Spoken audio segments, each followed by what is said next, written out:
Frankenfish is a Sci-Fi Channel original movie from 2004 that's loosely inspired off a real incident in 2002, where an invasive species of fish known as snakeheads were discovered in Crofton, Maryland.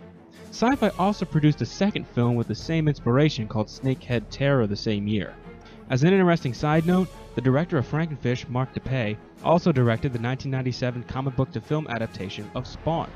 After a horribly mangled corpse shows up deep in the Louisiana bayou, a medical examiner and his partner travel far into the swamps and try to find out what happened. They come across some locals who live in conjoined houseboats, and the group soon begins to fall prey to giant genetically modified snakehead fish.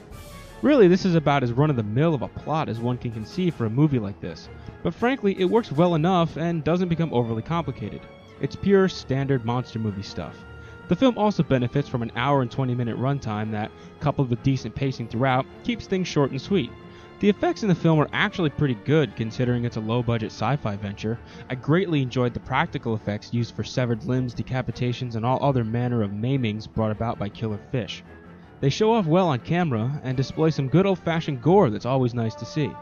The large dummies used for the Frankenfish themselves actually look alright too, with nice design, and they're well put together with good texture that helps to add to the overall presentation. Unfortunately though, most of the time they spend on camera is done so with the use of CG, and it's here that the lack of budgetary power shines through. No matter what you do, bad CG is still bad CG. At least what we get here isn't the worst I've ever seen.